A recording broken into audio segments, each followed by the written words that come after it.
ఈరోజు దేవుని మాట ఎఫెసీయులకు 1వ అధ్యాయం 3-6 వచనాలు. మన ప్రభువైన యేసుక్రీస్తు యొక్క తండ్రి యగు దేవుడు స్తుతింపబడును గాక. ఆయన క్రీస్తునందు పరలోక విషయంలో ఆత్మ సంబంధమైన ప్రతి ఆశీర్వాదమును మనకు అనుగ్రహించెను. ఎట్లనగా తన ప్రియుని యందు తాను ఉచితంగా మనకు అనుగ్రహించిన తన కృపా మహిమకు కీర్తి కలుగునట్లు తన చిత్త ప్రకారమైన దయా సంకల్పం చొప్పున యేసుక్రీస్తు ద్వారా తనకు కుమారులనుగా స్వీకరించుటకై మనలను ముందుగా తన కోసం నిర్ణయించుకొని మనము తన ఎదుట పరిశుద్ధులమును నిర్దోషులమునై ఉండవలనని జగత్ పునాది వేయబడక మునిపే ప్రేమ చేత ఆయన క్రీస్తులో మనలను ఏర్పరచుకొనెను. ప్రియమైన దేవుని మాట వింటున్న వాళ్ళారా, యేసుక్రీస్తు యొక్క తండ్రి యగు దేవుడు స్తుతింపబడును గాక. తండ్రి, కుమార, పరిశుద్ధాత్మ దేవుడు మన దేవుడు, త్రిత్వమైన దేవుడు. తండ్రి కుమారుని లోకానికి పంపించాడు. తండ్రి పరలోకంలో ఉన్నాడు. ఆయన క్రీస్తునందు పరలోక విషయములలో ఆత్మ సంబంధమైన ప్రతి ఆశీర్వాదమును మనకు అనుగ్రహించెను. ఆత్మ సంబంధమైన ప్రతి ఆశీర్వాదమును దేవుడు మనకు అనుగ్రహించాడు. దాన్ని మనం ఉపయోగించుకుంటున్నామా? ఆత్మ సంబంధమైన ఆశీర్వాదాన్ని పోగొట్టుకుంటున్నామా? ఇది ఒకసారి ఆలోచించుకోవాలి. ఆత్మ సంబంధమైన ఆశీర్వాదం అంటే ఏంటి? మన ఆత్మ దేవుని యొక్క చిత్తము జరిగించుటయే. దేవుని చిత్తం జరిగించుట అంటే ఏంటి? దేవుని చిత్తం అంటే ఆయన యొక్క ఆజ్ఞలలో నడవడమే, ఆయన యొక్క త్రోవలో నడవడమే. ఆత్మ సంబంధమైన ఆశీర్వాదాలు ఎలా ఉంటాయి?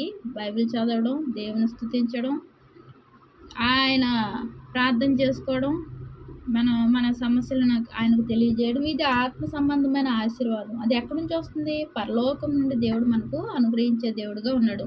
మరి అనుగ్రహించాడు దేవుడు. రక్షణ పొందాము. రక్షణ పొందిన మనము ఆత్మ సంబంధమైన ఆశీర్వాదాలను పోగొట్టుకుంటున్నామా? వాటిని అభివృద్ధి పరుచుకుంటున్నామా? ఒకసారి మనం ఆలోచించుకోవాలి. ఎలా పోగొట్టుకుంటున్నాం?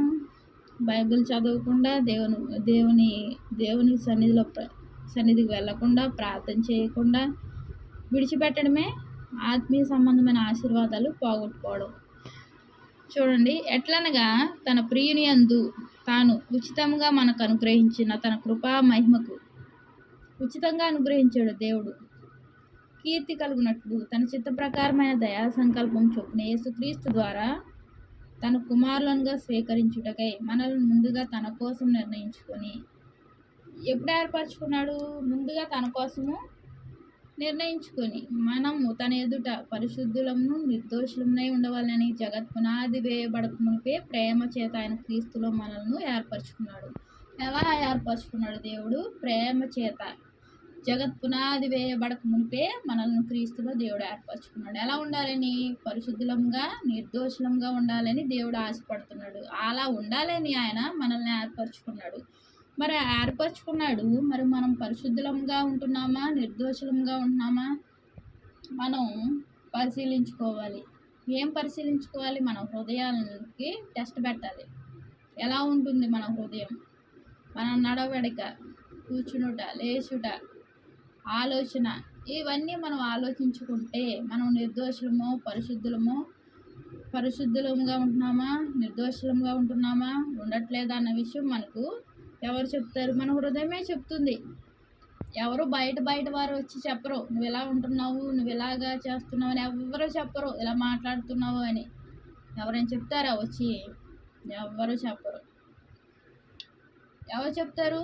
హృదయమే చెప్తుంది. మనకు మనమే పరిశీలించుకుంటే మన యొక్క నిర్దోషత్వము, మన యొక్క పరిశుద్ధత మన కళ్ళకు కనబడుతుంది. ప్రియమైన నా సహోదరి సహోదరులారా, దేవుడు ఆత్మీయ ఆశీర్వాదాలు మనకు అనుగ్రహించాడు. ఎలా అనుగ్రహించాడు?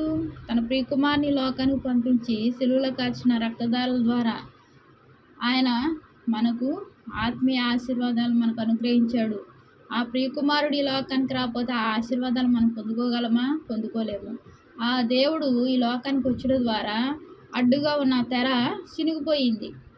ఇదివరకు దేవుని సన్నిధిలో వెళ్ళడానికి ఏమాత్రం హక్కు లేదు. బయట బయట మాత్రమే ఉండేవారు. ఇప్పుడు మనం సంతోషంగా లోపలికి వెళ్తున్నాము. ఇదివరకు యాజకుడు మాత్రమే ప్రవేశించేవాడు. మనము దేవుని సన్నిధిలోకి అడుగు పెడుతున్నాము. ఆయన మాట వింటున్నాము. అటువంటి గొప్ప ధన్యత దేవుడు ఇచ్చాడు. ఎలా ఇచ్చాడు? ఆయన ఈ లోకానికి వచ్చుట ద్వారా మనకు దేవుని సన్నిధిలో ప్రవేశించే భాగ్యం దొరికింది. మరి ఆ ఆత్మీయ ఆశీర్వాదాన్ని మనం పొందుకోగలుగుతున్నామా? పొందుకున్న మనము దాన్ని అనుభవిస్తున్నామా? అనుభవించకుండా విడిచిపెడుతున్నామా? అలా అనుభవిస్తే ఏమవుతుంది? ప్రతి పరిస్థితిలో ఆయన చాలినంత దేవుడుగా ఉంటాడు. తుఫాన్లా అలల్లాగా సమస్యలు వచ్చినప్పటికీ అవన్నీ ఒక్క సెకండ్లో మాయమైపోతాయి. లేకపోతే మనం బాధపడినంత సేపు కూడా అవి ఉండవు, తారుమారైపోతాయి. అంత గొప్ప దేవుడు మనతో ఉంటాడు. మరి ఆత్మీయంగా మనం ఆయన ఇచ్చిన ఆశీర్వాదాలు పోగొట్టుకోకుండా జాగ్రత్తగా కాపాడుకోవాలి. అదే రీతిగా దేవుడు మనల్ని ప్రేమించి జగత్పునాది వేయబడక మునిపే క్రీస్తులు ఏర్పరచుకున్నాడు. ఎందు నిమిత్తం ఏర్పరచుకున్నాడు? పరిశుద్ధంగా జీవించాలని, నిర్దోషంగా జీవించాలని ఆయన ఏర్పరచుకున్నాడు. ఆ ఏర్పరచుకున్న విధానాన్ని మనము ఆ రీతిగా ఆయనకు నచ్చిన విధంగా ఉంటున్నామా? పరిశుద్ధంగా ఉంటున్నామా? నిర్దోషంగా ఉంటున్నామా? లేకపోతే ఏ రకంగా ఉంటున్నామో మనము ఒకవేళ పరిశుద్ధంగా నిర్దోషంగా లేని పక్షంలో మనం ఈ రోజు నుంచి, ఈ సమయం నుంచి మనము ఆ రీతిగా పరిశుద్ధంగా జీవించలాగిన, నిర్దోషంగా జీవించలాగిన మనము అలవాటు చేసుకోవాలి. అలవాటు చేసుకుంటే ఏమవుతుంది? అలవాటు అవుతుంది. అలవాటు చేసుకోకపోతే ఏమవుతుంది? అలాగే ఉంటాము. మనము దేవుని యొక్క ప్రేమను అలవాటు చేసుకోవాలి. అలవాటు చేసుకుంటే మనకు ఎంతో సంతోషము, సౌఖ్యము. ఒక స్నేహితురాలు వచ్చుద్ది, మనం ఏం చేస్తాము? మాట్లాడతాము. మరలా రెండో రోజు వస్తుంది, మళ్ళా మనం సంతోషపడతాం. మూడో రోజు అలా అంతకు కాపుతాం నెల రోజులు. తర్వాత నుంచి ఇష్టపడతామా? ఇష్టపడం. మన దేవుడు అలా కాదు. మనం ఆయనతో స్నేహం చేసే కొద్దీ ఆయన ఎంతో ఇష్టపడుతూ, మనల్ని ప్రేమిస్తూ, మన పట్ల ఎన్నో కార్యాలు చేసే దేవుడుగా ఉన్నాడు. మరి అంత గొప్ప దేవుడిని మనం వదులుకుంటే ఎలాగుంటుంది? మరి ఆయన కోరుకున్న విధంగా మనము ఆయనతో జీవించాలి. దేవునికి వందనాలు. ప్రార్థన చేసుకుందాం. మహాప్రేమ గల తండ్రి, కృపగల ఆయన, నీకు ఎన్నో వందనాలు, స్తోత్రాలయ్యా. నిర్దోషంగా ప్రభావ పరిశుద్ధంగా జీవించే నిమిత్తం జగత్పునాది వేయబడక మునిపే నువ్వు క్రీస్తులో మమ్మల్ని ఏర్పరచుకున్నావయ్యా. నీ ప్రియకుమారుని ఈ లోకానికి పంపించడం ద్వారా ప్రభా నాయన ఆత్మీయ ఆశీర్వాదాలు మాకు అనుగ్రహించావయ్యా. నువ్వు ఇచ్చిన ఆశీర్వాదాలు పోగొట్టుకోకుండా ప్రభా నాయన మా హృదయాలను ప్రభా నాయన బలపరచండి ప్రభా నాయన. నీతో తండ్రి స్నేహం మా జీవితాలకు ఆనందం అయ్యా. నీతో స్నేహం మా జీవితాలకు సుఖమయం తండ్రి.